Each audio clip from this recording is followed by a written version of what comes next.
Welcome to today's webinar. We're going to be talking about the digital transformation of ministry and how to adapt to these changes and reach more people in your community. I really believe that churches who embrace this digital transformation can be incredibly effective at reaching more people for Christ, especially emerging generations. And my goal for you today is to give you a framework for understanding the digital transformation that's already happening all around us. And along the way, I want to give you some specific steps that you can take to begin the process of the digital transformation at your church. As we get started, a bit about Sermon View Evangelism Marketing. Here at Sermon View, we have a passion for ministry and we're nerds for marketing.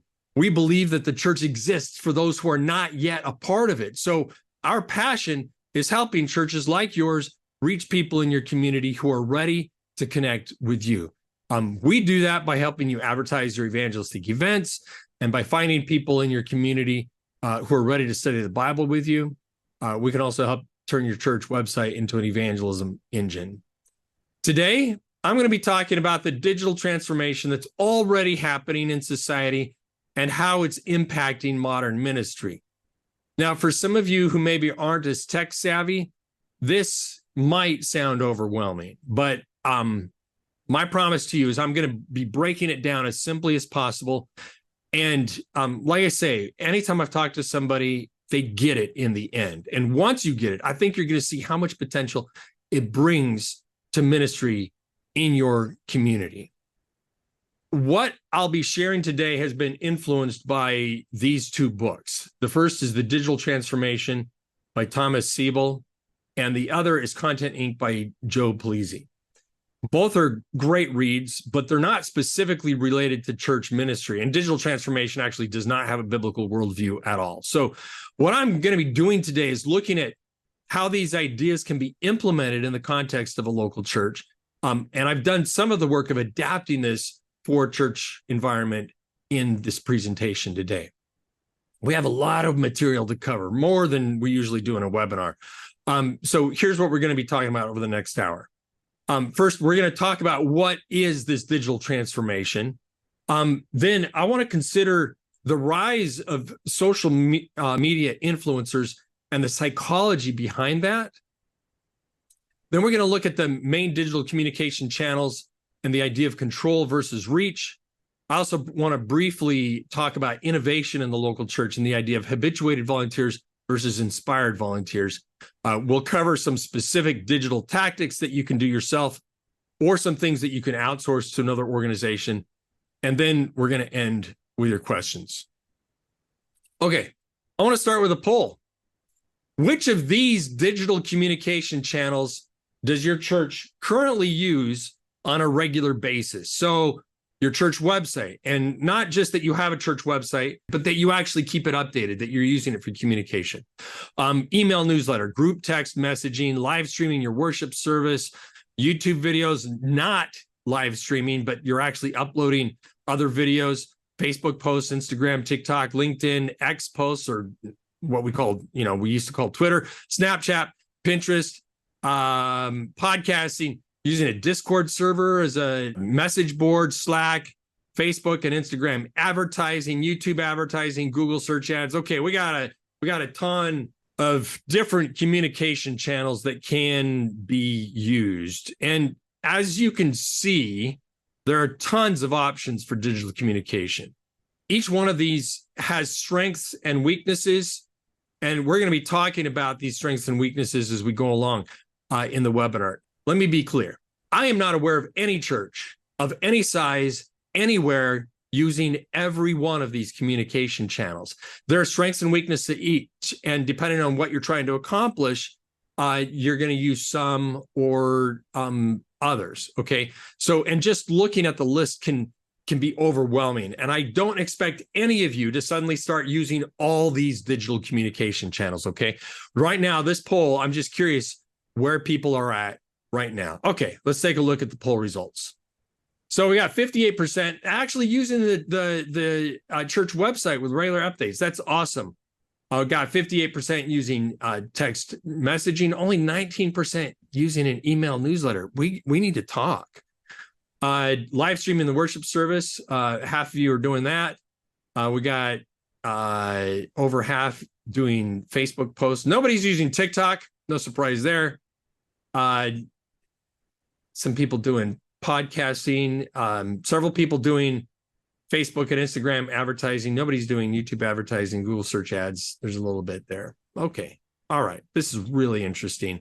And this is actually helpful for me to see how you all are using digital media. So what is this digital transformation that I keep talking about? We're in the midst of a rapid, radical reordering of society. It's driven by big data, cloud computing, the Internet of Things, artificial intelligence. Some churches have been dabbling on the edges with things like live streaming the church service or communicating via social media, but few have truly embraced the potential of this digital transformation. It requires a fundamental rethinking of church communication and even a rethinking, perhaps, of the core metrics of ministry. But in return, it offers a wider opportunity for reaching especially younger generations and fueling church growth. Now, to understand what's going on today with the digital transformation, I want to look backwards for a minute. When you take a high-level look at history, you'll notice that there are long stretches of relative stability in how society operated, interrupted by periods of rapid change brought on by some technological innovation. So, for example, think about how church ministry was done prior to the Gutenberg press. Imagine being a pastor with no books on your shelf. You don't even have a shelf. Every copy of the Bible took years to write by hand, and that was it. Without books, even reading was a skill that few people had. And then in the 1450s, Gutenberg developed a method for mass producing books. Now, it was still slow, and in that first decade, Gutenberg only produced a few hundred Bibles. But a few hundred Bibles in 10 years is way better than 3 Bibles in 10 years before. And it launched this radical reordering of society. Once knowledge was being transmitted through books, it changed everything. Because of the printing press, knowledge became more widely available. Schooling became more important because reading became important. And the Gutenberg press led directly to the Protestant Reformation, just one generation after its introduction. Martin Luther nailed his 95 Theses to the Wittenberg door in 1517. That was about 60 years after Gutenberg first invented the press. And it led to a radical reordering of society that took a couple of generations to work out. I want to fast forward to 1837, when Samuel Morse first demonstrated a working telegraph between Baltimore and Washington, D.C. Prior to the telegraph, news could only travel as fast as a human could travel. So news would take days to get from the South to the North in the United States. It would take weeks to get news from Europe.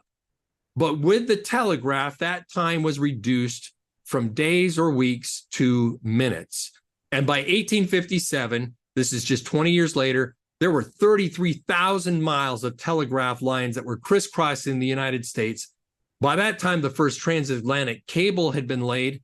This radically accelerated the speed of society.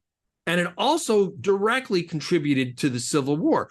Before the telegraph, there was naturally time for reflection. Things were just slower. It would take hours or days to travel between cities. And while you're traveling, there's time for reflection and thinking about how this news was going to impact. Once you had the telegraph, news was practically instantaneous. And that led to knee-jerk reactions. The telegraph led to a radical reordering of society, one based on speed. One more example. Let's talk about television. In 1948, the first commercial television station was broadcasting to almost nobody. A couple years later, in 1950, just 1% of the households in the United States had a television set. But just 10 years later, in 1960, over 90% of households had a television, and they were watching almost 5 hours a day. The television changed how homes were built It changed the furniture that was in the living room. It changed how we use our leisure time.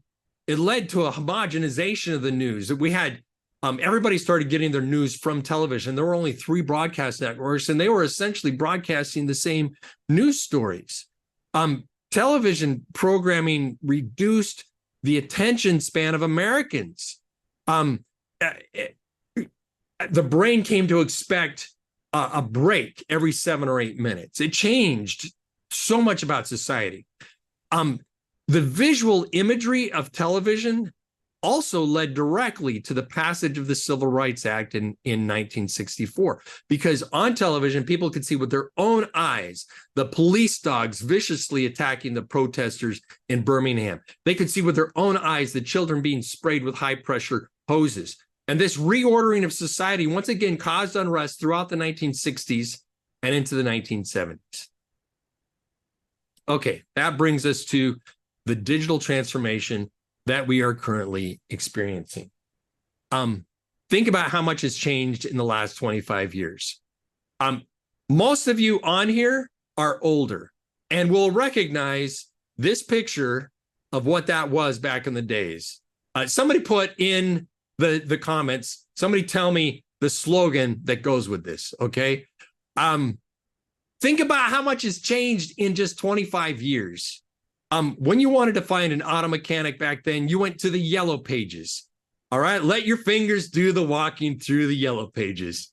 You paid your bills with written checks that you sent through the mail in an envelope that you put a stamp on. If you wanted to visit somebody, you had to call on a landline, get their address, which you then looked up on a paper map, or they told you how to get there. And of course, today, everything's changed. You use Google to find an auto mechanic or Yelp. You pay your bills electronically. You text your friends and use Google Maps to get your turn-by-turn directions to get to their house. Television viewing has been declining since 2010. The peak of television viewing was actually 2010. It was only 13 years ago. Last year, Americans spent more time watching online streaming programs than broadcast television and cable combined. Okay, so last year, for the first time, online streaming overtook broadcast and cable television. Somebody said that you use Apple Maps for turn-by-turn directions. If you trust them, go for it. That computer in your pocket today is more powerful than the fastest supercomputers were 25 years ago. And because of that computer in your pocket, we have instant access to anything that we want, any information we want immediately. Okay, it's changed so many things. And companies who did not embrace the digital transformation are gone. And I'm talking about major Fortune 500 companies like Blockbuster, Borders Books, Kodak, Radio Shack, Sears. They missed the digital transformation and they went bankrupt. The digital transformation has changed how we are entertained, how we learn, how we interact with each other, how we communicate, even how we experience community. I've watched my teenage children and their friends all looking down at their devices, texting each other as they sit in the same room. The digital natives have a whole different way of looking at things and looking at community. Are you understanding what I mean then by this digital transformation? If you're tracking with me, give me a thumbs up or an amen in the comments, okay? And in the midst of all of this, I've been asking myself this question. What does the digital transformation look like in the local church? If organizations that missed the digital transformation have disappeared, how do we keep that from happening to us? What does this digital transformation look like in a local church? Okay, and I want to be clear about something. I want to tell you what it doesn't look like. I'm not talking about creating an online-only church. This is not a cyber church. It's not an all-digital church. People today crave in-person experiences and community more than ever before. And what the church offers is a face-to-face present community of faith that people crave. So I'm not talking about online church. I'm talking about church online. Those are very different things. The digital transformation, after all, has not made society completely digital. It's not completely online. We still live in a physical world. We still eat food, although today a lot of people buy your groceries online and get them delivered, right? We still go to restaurants, but a lot of times I'll order ahead using the app and I'll have it waiting for me, the food waiting for me to pick up when I get there. We still go see a doctor in person, although you can schedule your appointment online. And in some cases, you can even do a video conference visit for certain ailments. We still live in a physical world, and ministry still happens in this physical world. However, technology has changed how we interact with this physical world. And today, churches are analog islands in a digital society.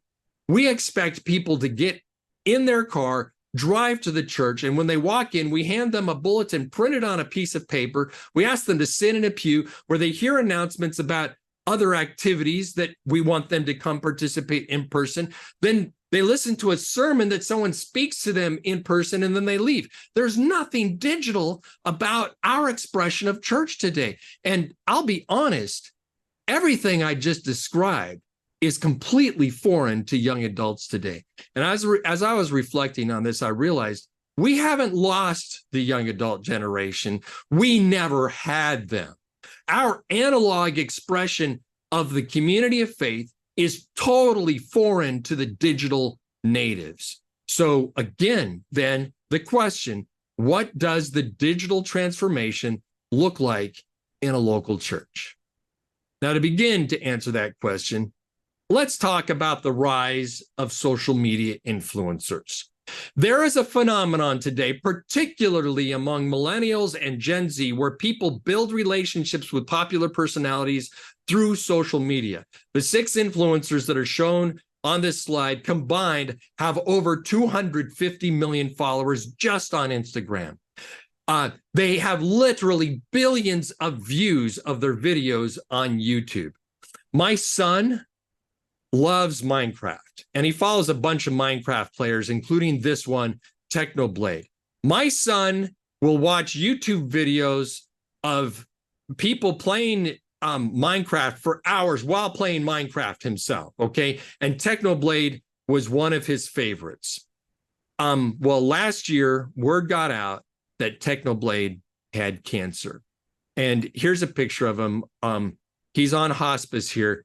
He's showing off a plaque that he got from YouTube that he got when he hit 10 million subscribers. Okay, it's kind of hard to see because it's a I don't know, this plaque right here. It's a platinum button for YouTube. He got it for hitting 10 million subscribers, and then a year ago, last June, he passed away. And when my 13-year-old son found out, he came into my room crying, "Dad, Technoblade died." And I spent the afternoon consoling him. He joined millions of Minecraft players around the world who changed their skin to this pig king on Minecraft for a few days to honor Technoblade. What in the world is going on here? My son had never met Technoblade in his life. Technoblade had no idea who my son is. Technoblade's not even his name. But here's my son crying over this person when he passed away. What is going on here? Well, it turns out that there's been a ton of research on this. My son had built what researchers call a parasocial relationship with Technoblade. A parasocial relationship is the illusion of a relationship with somebody in the media. It's a social connection that is one-sided. My son had a relationship with Technoblade, but Technoblade did not have a relationship with my son. And here's the thing. Parasocial experiences lead to reactions that are surprisingly similar to in-person social experiences. And one researcher put it this way: human brains are still unable to differentiate between interactions in real life and interactions in online virtual environments, or with real friends and simulated or artificial friends like television actors, people encountered on social media, even virtual influencers. Parasocial experiences were first identified back in the early days of television, back in the 1950s. But over the last 15 years, there's just been this burst of scholarly attention that's been paid to this. A lot of research has been looking at the rise of the social media influencers and the parasocial relationships that are formed. And a lot of this research is on emerging generations, the young adults today, the teens today. Here's the thing. Social anxiety, loneliness, and depression are particularly prevalent among Gen Z. And one way that they deal with this is by forming parasocial relationships with influencers online. In fact, I've been wondering if the social anxiety isn't pushing Gen Z toward parasocial relationships because they're safe. There's no risk. They can sit back and watch their favorite YouTube personalities or TikTokers without fear of being judged by them. But the emotional benefit, the emotional reaction to parasocial relationships is almost the same as the emotions connected to in-person social experiences. It may be an illusion, it may be one-sided, but it is very real. If you're beginning to understand this idea of parasocial relationships, say something in the comments. Give me another thumbs up there. Okay. Now, some of you might actually be seeing where I'm headed, but let me make the connection explicit. Let's go back to our question. What does the digital transformation look like in a local church? I believe that the core shift in the digital transformation is using digital media to foster parasocial relationships and then leveraging those parasocial relationships as a bridge to in-person community. Stop and think about it. What does church offer people? Church is a spiritual community. It offers relationships with other believers. God created humans with this innate need to belong to community, and church exists to fulfill this fundamental need to belong. We're social creatures. And although church, of course, has a theological component with a vertical relationship with God, church is fundamentally a social experience with horizontal relationships between humans. Our goal here is in-person community. People today crave in-person experiences and real life-giving community, but the digital transformation allows us to accelerate this relationship building through digital media. It allows us to break through the social anxiety to connect with people right where they're at. It allows us to get out of the church building and begin developing relationships with people in the community. And when the time is right, we can then invite these people to an in-person experience where that relationship can be deepened. Okay, so a couple of months ago, we did a webinar with Dr. Hiram Rester. He's a pastor evangelist in Columbia, Missouri.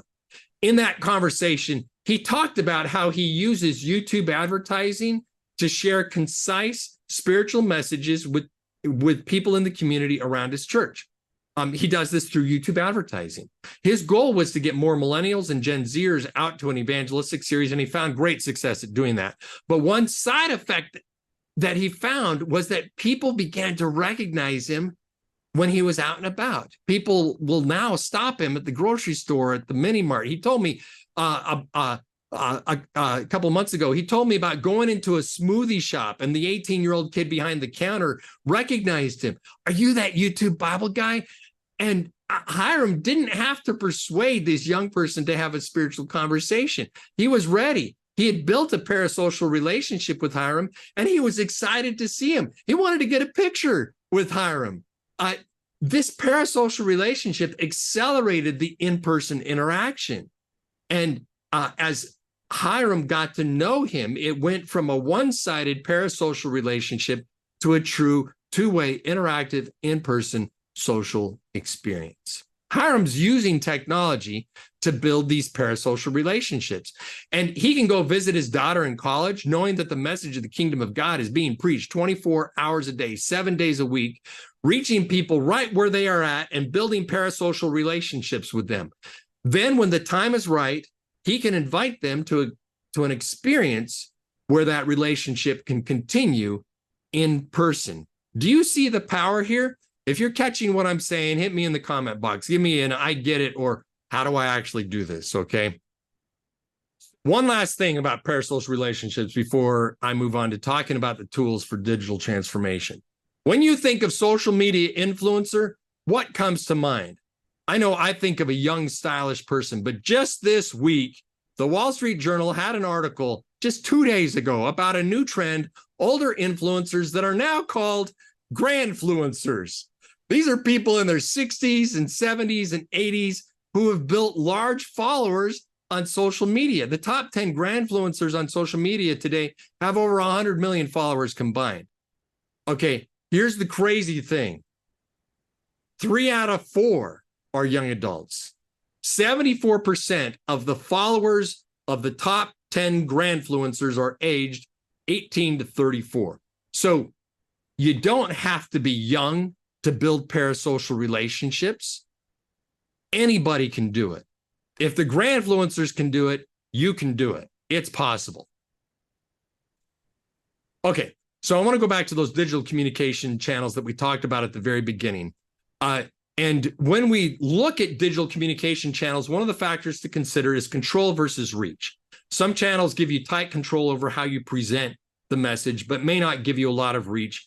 Reach is how many new people does this channel allow you to access? Okay, control versus reach. So, for example, your website gives you a high degree of control over how you present your message, but it doesn't give you any way to actually drive traffic to your website. It has very low reach. People have to actually know to go there. An Instagram post, on the other hand, has the potential to reach a large audience, but you have no control over who it actually reaches. Meta controls the algorithm that decides who will see that post. You can select the photo, you can add a color filter to it, you can write the caption, but that's it. So Instagram has high reach potential, but low control. So we end up with 2 clear clusters on this graph, the ones with higher control and the ones with higher reach. Email, text messaging, a podcast, Discord server, these are higher control with lower reach. While Facebook posts, TikTok, YouTube, these are higher reach with lower control. Social media influencers spend a tremendous amount of time creating content to build an audience through the social media algorithms. They create content that people will like and share, which the algorithm then recognizes as good content that then pushes out to more people. But they are relying on the algorithm, which is controlled by a big corporation and constantly changing. Facebook's algorithm, for example, in deciding what to show in somebody's feed, it actually uses AI to process 10,000 different variables. In fact, it's so complicated that even Facebook engineers don't really know how it works. So I don't want you to try to use the algorithm to grow an audience. First of all, it's really hard. There are millions of people trying to be influencers, and most of them just have a few thousand followers. Second, that audience, even if you blew up and went viral, that audience is going to be a global audience. And most of your followers are going to be outside your geographic area of ministry. If our goal is in-person engagement, if our goal is to create a physical face-to-face community, then you really want to focus on reaching people in your geographic area and don't worry about everywhere else. And that's where paid advertising comes in. If you run search engine ads, you don't have complete control over the messaging in the ads. There's some rules that you have to follow, but you do have a fair amount of control, and it does give you a broader reach. So a website that's using Google Ads to drive traffic would be out here, control and a little bit more reach. Facebook and Instagram ads give you a high reach and some degree of control over the message, and same with YouTube ads. So control versus reach is an important distinction, and different communication channels will have different value to you depending on what you're trying to accomplish. So what's the point here? I want you to become an influencer by building parasocial relationships with people in your community. But instead of using the algorithm to build an audience through your social posts, you're going to be using advertising to grow an audience in the community geographically located around your church. Your church will be an influencer, but instead of using the algorithm, you're going to use advertising to reach people geographically near you. That's the model. That's the Rester model. That's what Hiram Rester has been doing. And that's what we've been working with some churches. We've been experimenting with this, trying this out. We're seeing amazing results with this. Okay. When we talk about the digital transformation in society, one of the key marketing concepts is the idea of a marketing funnel. Maybe you've heard of that before. There are a lot of nuances to marketing funnels, and I'm not going to get into the details here. I don't have time for that. I'm actually planning to do our next webinar specifically about digital marketing funnels and how you can use them for evangelism. But I did want to mention it because it's a crucial concept in the digital transformation. Essentially, you use organic posts on social media as well as advertising to offer something of value to people. You direct them to your website where you collect their information and invite them to subscribe to your email newsletter or opt in to text messages. You've now moved them from a high reach medium to a high control medium, and you can then continue to communicate with them in the future. Once they're on your email list, on your text message list, you can keep reaching out to them. That's the gist of the digital marketing funnel. High reach channels lead to the website, which leads to high control channels. Again, tons of nuances about this. But I wanted to mention it because it's such a crucial concept in the digital transformation. So I'll be doing a webinar on the digital marketing funnel soon, in the next couple of months. It'll be after the new year, but we want to get this done. Okay, so I want to talk about spiritual communication. I said I want you to become an influencer in your town. What is it that you're trying to influence? You want to inspire and influence people to take a step closer to Jesus. Isn't that what preaching is at its core? It's influence. You want to motivate change in belief or behavior.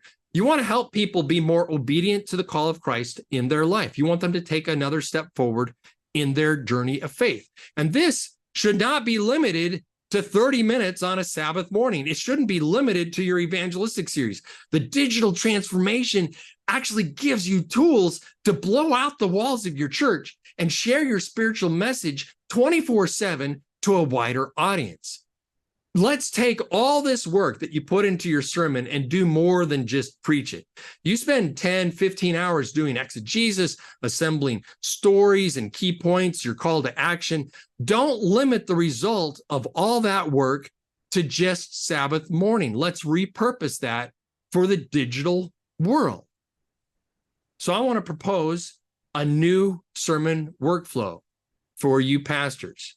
First, work on your sermon. Follow your normal sermon prep process. If you write out a manuscript, keep doing that. If you write out bullet points and key transitions and a call to action, keep doing this. Prepare your sermon the way that you've been doing it. There's no reason to change.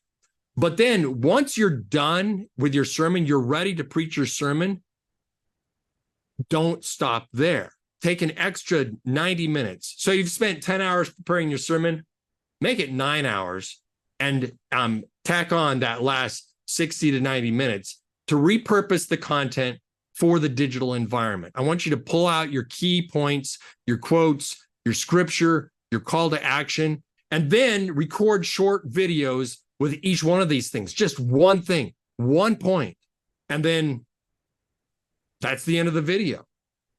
Never more than 90 seconds, and you should be able to do this in 45 to 60 seconds, each one of these videos. Make 6 videos and then post them throughout every distribution channel that you have. Put them in your social channels.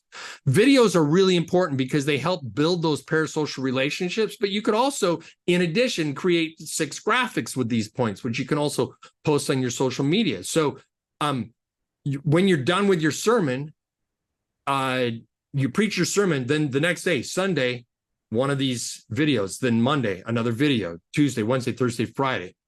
So you're taking that sermon, you're pushing it out. I also want you to make a 90-second summary of the entire sermon with really short key points, your call to action, and record that to use in your YouTube advertising. Okay, put that video on your website along with the written summary, just that short summary. Put that video at the top of your weekly email, along with a written summary as a spiritual thought for the week. Send out a text message each week with a link to that video summary. Just a 90-second video, concise, short video that summarizes your sermon. Push that short, concise content out through every one of your channels, okay? And with practice, I think that this can be done in about an hour after you've completed the rest of your sermon prep, at least the developing the content, recording the videos. Then you can post these each day during the week after you preach your sermon. So you're leveraging all of that content, all of that preparation that you did in order to create digital content that can be used to influence a broader audience to take a step forward in faith. Okay. I want to quickly mention something about change in the church. So if you want to do this, hit me up in the content. Say, I'm ready. I want to do this. Okay. Now, anytime you have change in the church, that has the potential to lead to conflict, right? And we're talking about a digital transformation of the church, but I don't believe that this needs to be a core cultural shift of the entire church. And I also don't think it's actually going to impact your church volunteers on Sabbath morning. Okay, let me explain. The Sabbath morning activities at your church are powered by habit. The deacon knows how to unlock the church and turn on the furnace and can literally do it half asleep because it's all habit, right? The way that God created us with habits to form habits is incredible. It's incredible. The sound team knows where the mics and the cords are and how to set it up, how to turn on the sound system, because they've done it repetitively for so long that it's habit. The Sabbath school teachers, they know where to go grab the little friend or the guide magazine to distribute. The musicians know what to do. Church runs on habit. And once a habit is established, changing it is really hard work. And just a side note, that's one of the reasons why during those first few weeks of the shutdown during the pandemic, church was so exhausting. Even though you're not getting up and doing that, you're just doing everything from home, right? But it was so exhausting because there was no habit. There was no muscle memory for how to do church. You were having to make it all up on the fly. Everything was different. People had to think, and that takes work. It's painful. So in your church, your Sabbath morning experience, these habituated volunteers are running on habit. Okay, well then how do you make changes if change is so hard? How do you actually innovate in your church? Well, changing habits requires inspiration. Innovation in a church requires unleashing inspired members to pursue their vision. So when somebody says, man, I'd really like to start this new ministry, then if it's clear that they're inspired and they can recruit a couple of people to help them, man, turn them loose. Just unleash that inspiration into ministry. However, there is nothing so annoying to a habituated volunteer than an inspired volunteer coming in and changing how things are done for their role, right? Innovation requires creating some sort of firewall between your habituated volunteers and the inspired volunteers who are doing the innovating. It requires careful management. So once the innovation has been developed, then there's a process for deploying it through your habituated volunteers to minimize the stress. It's a whole process, okay? And I've done a presentation about this. I don't remember if I did a webinar about this. I think I did. But this idea of innovation, it really comes down to your habituated volunteers versus your inspired volunteers, okay? And you have to be careful how you manage that change. So when you hear about the digital transformation of ministry, you might be concerned about how is this going to impact your habituated volunteers? Well, there's good news. It doesn't have to impact them. The only person that needs to change something about how they do things is the preacher, because you're taking your sermon content and prepping it for distribution through these other communication channels. And then the only other people are the team that you have working with you who are actually handling the mechanics of these posts and these ads, okay? The core ministries of the church are actually untouched. This digital transformation is an overlay that goes over your weekly activities. You're not changing what happens at your in-person gatherings. Now, maybe you need to make a cultural shift, but that's independent of this digital transformation. You're taking what happens there and you're pushing it out into the digital space. That means that you can move forward with the digital transformation without impacting your week-to-week volunteers. It also means that there are things, while there are things that you need to do as a pastor, as you're taking that extra step after your sermon preparation, you can literally outsource the mechanics of this digital transformation for your church. If you have volunteers to help you, that's great, but it's not required. You can work with an organization like SermonView to begin the digital transformation process, and then move this work to your church community, to other volunteers, as God brings those inspired volunteers to you. So while the digital transformation is a fundamental shift in how you think about ministry, we can actually help you with the execution. SermonView can help power the digital transformation in your church. And this changes everything. This changes everything. So let's talk about some tools for the digital transformation. First, as you can imagine, you're going to be managing a higher volume of relationships as you're out in the digital space. And in addition, parasocial relationships are more tenuous. Remember, they're one-sided. They can be very fulfilling and meaningful to the other party, but they haven't ever actually interacted with you. So because of this, you're going to need some way to manage all of this information. You need to keep track of everyone. And that's what a CRM is for. A CRM stands for customer relationship software, like Salesforce, HubSpot, Zoho CRM.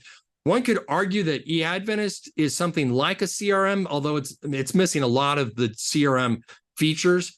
And to be really helpful, you're going to need a way to capture information about each person, make notes each time you interact with them. Ideally, you'll have the ability to text and email directly from the CRM.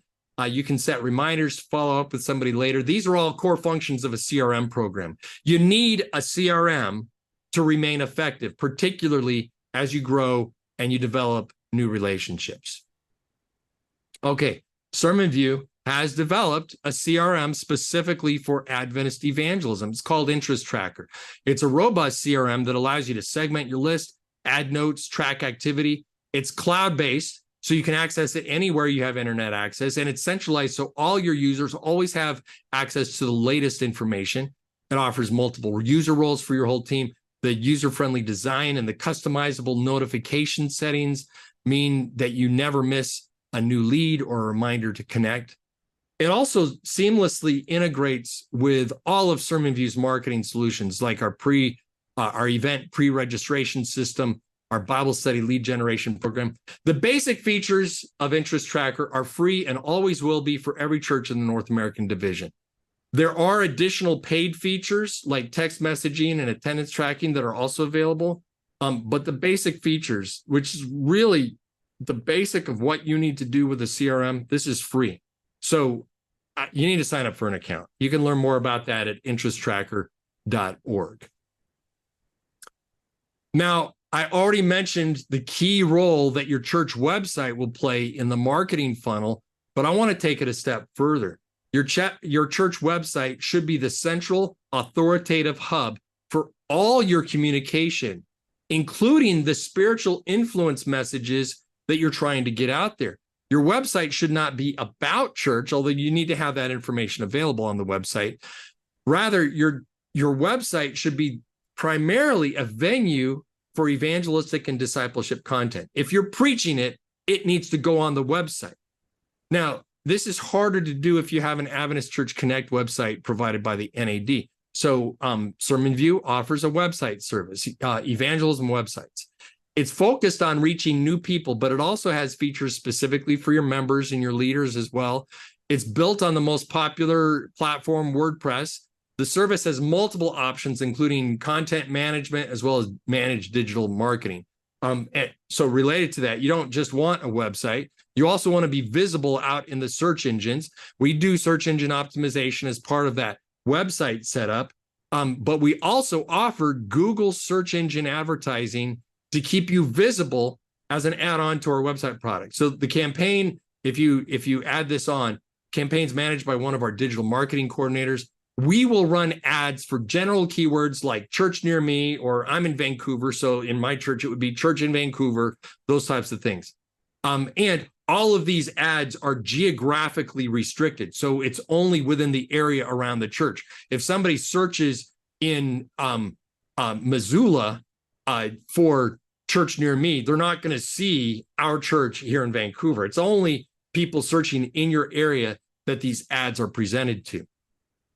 We also have a list of keywords that we recommend specifically related to Seventh-day Adventist doctrine, because people might be searching for those. So, for example, we'll run ads when someone in your community searches for Sabbath. And then we'll direct them to a page on your website with an article about the Sabbath. Ideally, you'll also have a short video about the Sabbath that you put on, 90-second video. And then in addition, you want to have a form on that page inviting people to request a Bible study about the Sabbath. Okay, you want to offer something of value that people are willing to give you their information in order to get that. So once you have that information, then you can communicate with them in the future. We'll do the same thing for other keywords like second coming, what happens when you die. Each of these will send the user to a page on that topic on the website with a call to action to capture their information so we can continue communicating with them in the future. Google Ads are available at a discounted rate when we bundle that with your church website build. Our newest service that we just launched is YouTube advertising. We run YouTube ads leading up to an event, or we can run them systematically throughout the year to raise awareness for your church and to help you build parasocial relationships with people in your town. Now, as part of this service, we train you on how to record selfie videos. We'll provide coaching and feedback to help you grow in your skills. Once you record it, we handle everything else. We handle the video editing, the lower third graphics, the audio sweetening, the call to action slate. We do the rendering. We upload to YouTube. We run the ads. It's all managed by a digital marketing coordinator here on our team to help you get the maximum results for these ads. We have related to this, or one of the products that we offer is a year-long service, what we're calling a pastor branding program. Again, you record the videos, we provide coaching and feedback with every video. We handle the editing, rendering, uploading to YouTube, and then we'll set up the campaign for you. So we'll also give you content ideas based on what we've seen work well with other churches' campaigns. Okay, this program is not cheap. I'm being frank with you. It starts at $5,000 for the year to record one video per month, all the way up to $15,000 for the year to record 4 videos per month. Now, a portion of that service fee is allocated to the ad spend. So that includes the $15,000 includes the cost of running the ads on YouTube. So we coach, we give you feedback so that you're improving throughout the year, and then we handle all the mechanics of these videos. All right. I also wanted to make it easy for you to get started with this digital transformation in your church. So we created what we're calling the Digital Transformation Bundle. This is a collection of everything that you're going to need to move your church into the digital realm. So here's what's included in here. First, we're going to build you an outreach-oriented website focused on your spiritual messages like we talked about earlier. We'll set up all the Google search engine ads that are appropriate for your ministry. We'll also include content management. So we'll update the website each week for you to keep the content fresh and up to date. So that's the custom website package. We'll also get you set up with interest trackers so that you'll have that CRM specifically designed for Adventist evangelism. We will include subscriptions to every one of the modules, text messaging with 2,000 credits each month, attendance tracker. You'll be able to send bulk text messages to specific segments of your list, or you can send it to everybody. And then you can use attendance tracker to keep track of your weekly worship service attendance if you wanted to, in addition to your evangelistic events. The bundle also includes the YouTube pastor branding program. So we'll handle all the mechanics of the editing, posting, running the ads for your 90-second sermon summary every week. Remember, one of the things, when you're done with the sermon, you want to do a summary of it, record it in 90 seconds. We'll then take that and we'll handle all the technical stuff and get it posted up in your YouTube ads. We'll provide coaching and feedback on every video, so you're going to be improving your skills as the year progresses. This bundle will also include Facebook and Instagram advertising using those same videos that we put on YouTube. That's going to help you reach a wider audience. All these ads on YouTube, Facebook, and Instagram, they're going to lead back to your website where you'll be able to capture information about the people who want what it is that you're offering, whether it's a Bible study or a book or something else. When someone submits a request, it actually flows automatically then into Interest Tracker, where you're alerted so that you'll know that someone made that request and you can begin communicating directly with that interest. We'll also include an Unlimited Plus subscription to our biblical graphics library that's found at sermonview.com. It's what, Sermon View started with graphics. And it's interesting.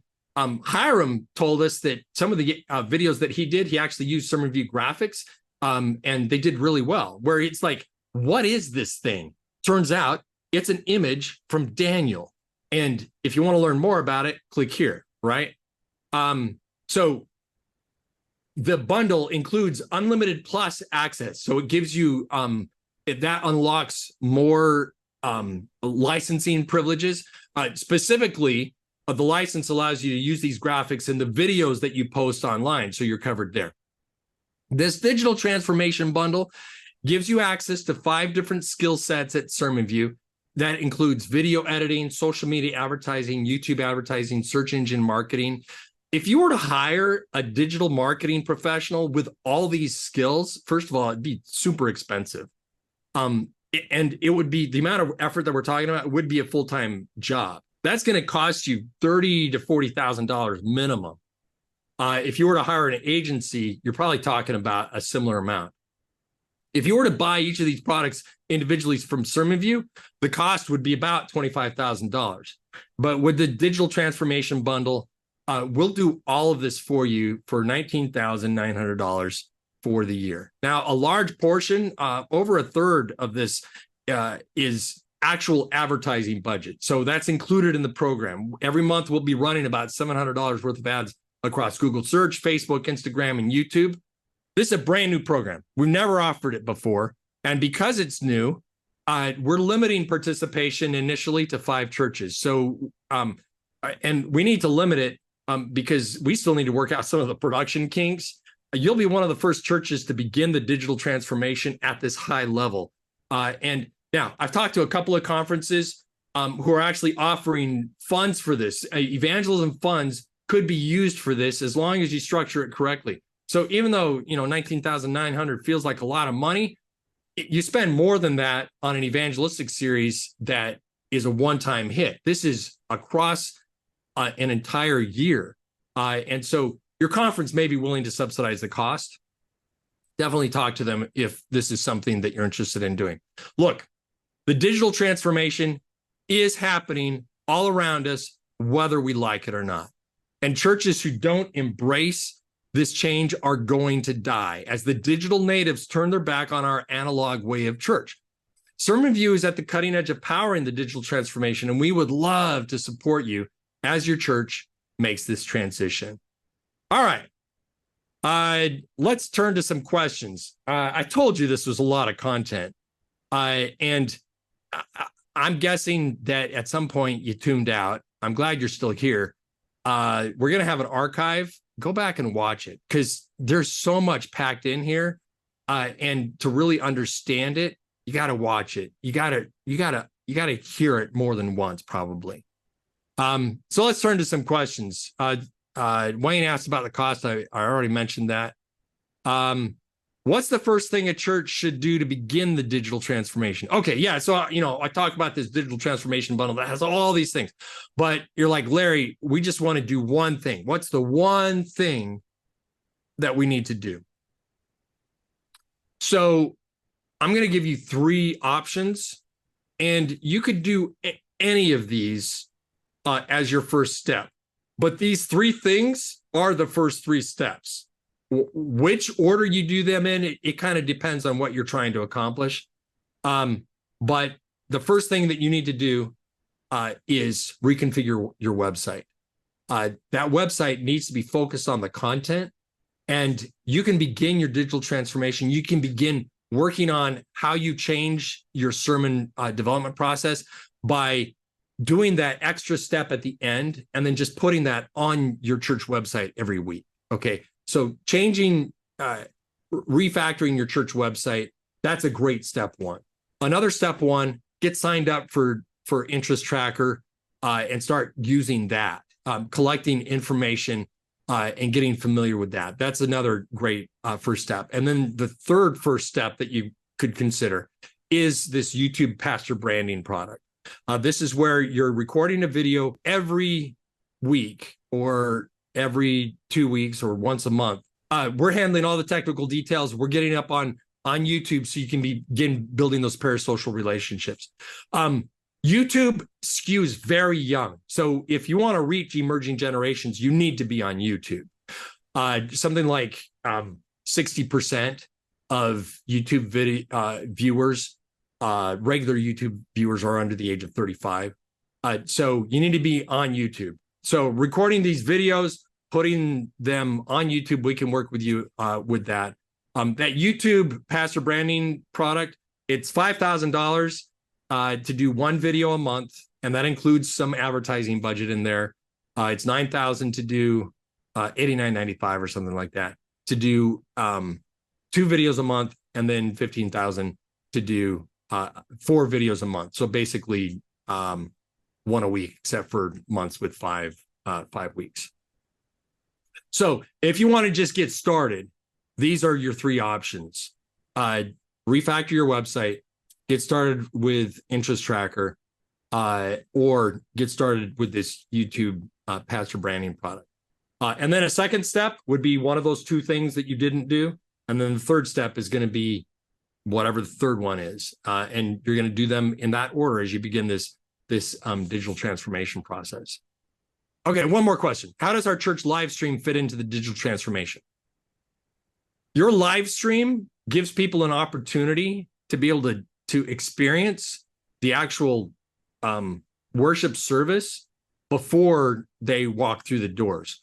Man, I did an entire webinar on uncertainty reduction theory and the importance of your church website. And one of those things is having an archive of the live stream. So your live stream is great, and having it for those, for the shut-ins, for those that can't make it for physical reasons, that's great. But more important is having that archive where every week you're putting your service up there. And whether you do the entire service or just the sermon in the archive, having that is going to, that's part of the uncertainty reduction for people actually coming. But people don't watch long videos very often. It's going to be really important that you cut it down to 90 seconds, these short, concise videos where you can be hitting people every week with this short version of the sermon. So your live stream, there's a place for that. And as part of a total digital transformation, you're going to be wanting to do a live stream of your service. But that's not going to be reaching people in the same way as what we're talking about with this digital transformation. All right, let's wrap up. Look, we're in the midst of a radical reordering of society, a digital transformation, and most churches remain an analog island in a sea of digital. And if we don't embrace this digital transformation, we are going to die. We haven't lost the young adult generation. We never had them, because the way that we do church in these analog ways is completely foreign to the digital natives. When we embrace this digital transformation, however, it blows our ministry out beyond the walls of the church. We can begin to become significant influencers, encouraging people from all walks of life to take that next step closer to Jesus, whether or not they walk through the doors of the church. We're going to be going where the people actually are, and we will be making a real kingdom difference in the community. I believe that the digital transformation can truly change the world. It will change ministry. And 20 years from now, we'll just be doing this. This is how ministry is done. And we'll look back at the pandemic as this realization that that was what woke us up, that the digital transformation needed to happen. I believe that the digital transformation can change the world as God works through us to reach new generations for Christ. Of course, the Sermon View crew would love to help you and your church catch the vision for what that digital transformation might look like for your church. We've been helping churches with their event marketing for almost 2 decades. We've developed systems to help churches all over the NAD reach their community with more than just bifold handbills or postcard mailings. Okay, we've worked on over 6,000 campaigns, and we've reached 30 million homes with direct mail, but we've also reached over 8 million social media users across North America with our digital advertising. The digital transformation is so crucial, and we would like to connect with you individually. If you're watching this webinar archive, head on over to evangelismmarketing.com and contact us there, or you can email us at info@sermonview.com. We want to talk with you about how you're going to take the next steps in the digital transformation at your church. All right, as we wrap up, I want to pray for you. Our Father in heaven, man, this digital transformation stuff can be so overwhelming, but this is where the people are today. And so I want to pray for each person that was on this webinar, each person who's watching the archive. I pray that you will give us a God-sized dream for reaching our communities. I pray that you will give us the financial resources to be able to begin making this digital transformation. And I pray that as you work through us, that it will result in a huge harvest for your kingdom in each of our churches across the country, throughout the North American division, and around the world, Lord. So just give us your inspiration, give us your power, and we receive that. I pray this all in the name of Jesus. Amen. All right, thanks everybody. Thanks for joining us. God bless and take care. We'll talk to you soon.